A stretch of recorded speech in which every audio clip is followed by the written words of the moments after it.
Survivors of the earthquake that struck the Indonesian island of Java last Saturday have been lining the roads this afternoon, holding up signs begging passers-by for help. The quake that shook historic Yogyakarta and its surrounding towns and countryside measured 6.2 on the Richter scale.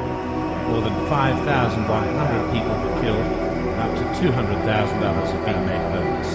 Many face the prospect of a third night out in the open.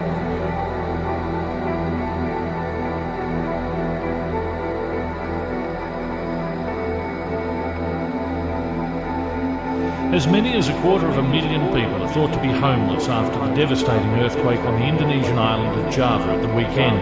The death toll from the quake is more than 4,000 and it's increasing. Authorities are worried that a shortage of medical supplies, shelter and access to food and clean drinking water could claim further lives. ABC reporter Philippa McDonald is in the city of Yogyakarta, which was close to the centre of the quake. Philippa McDonald, you've spent the night in the city. What's it like? Well, it's quite extraordinary, the devastation. There are houses and buildings which have been absolutely destroyed, and yet alongside them there'll be buildings which are absolutely intact. Now, there are a lot of people sleeping on the streets, there are blackouts in areas, and really the city is extremely quiet.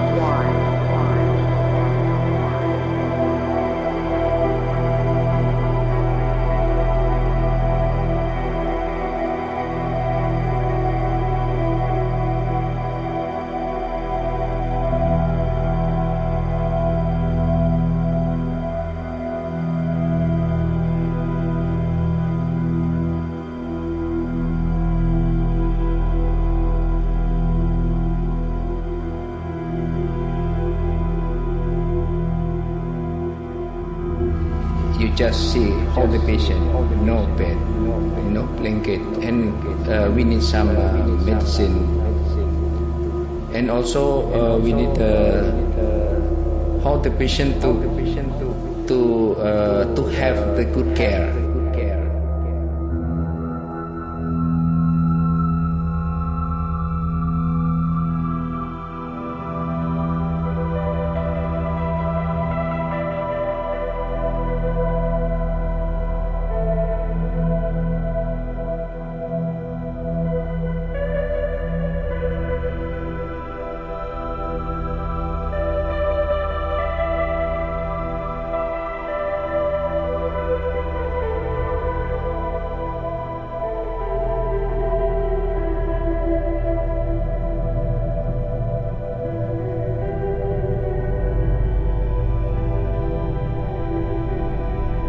The first of these two earthquakes was magnitude 7.9, and that's considered a major earthquake. It has the potential to cause significant damage and casualty, as well as the potential to cause a tsunami, but I do not have any reports of that. The second one was an aftershock, and it occurred 11 minutes after the main event, and it was a magnitude 6.7, and that, of course, would have the potential to cause damage too, but obviously not as much as the main shock.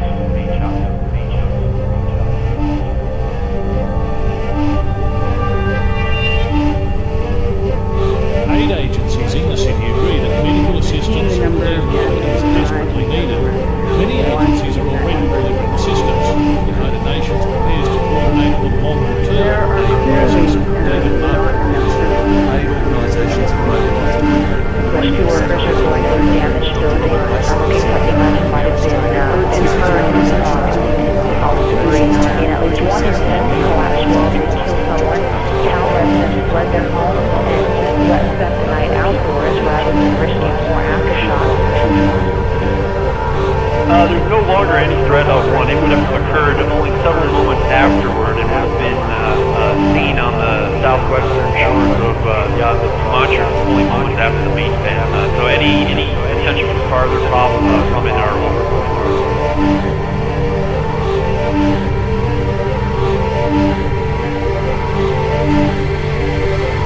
Another aid group, Oxfam, has been delivering clean drinking water around Yogyakarta. The agency's media officer there, Paulette Song, says that as many as 200,000 people are now homeless. Seeing the number of casualties rise and so forth, we want to see if that number. You mentioned as many as 200,000 people may be displaced. Are there enough services on the ground to help those people at the moment?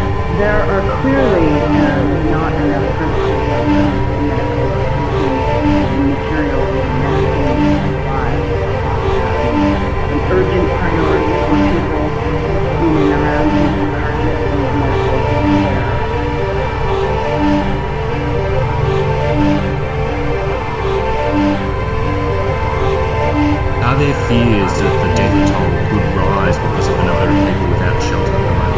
Absolutely. The concerns by all agencies, certainly by the Indonesian government, is that there are more people trapped under rubble who have been trapped, who aren't able to get help.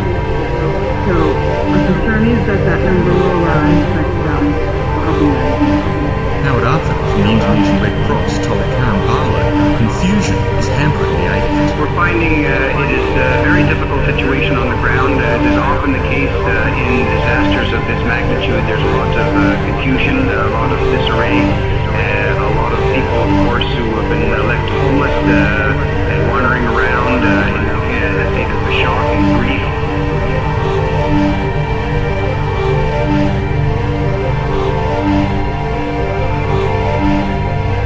How much damage is near the epicenter of this quake? It's really quite extensive.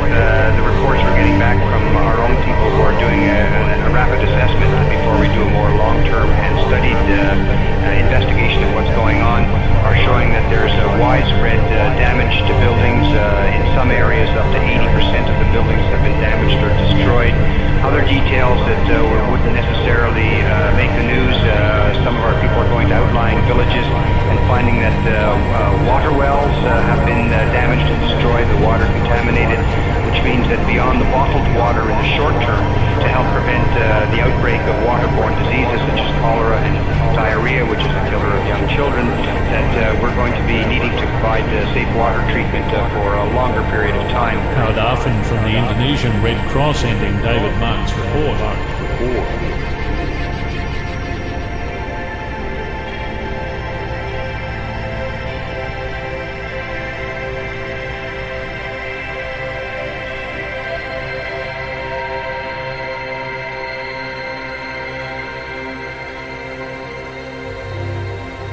Een verwoestende aardbeving op het Indonesisch eiland Java.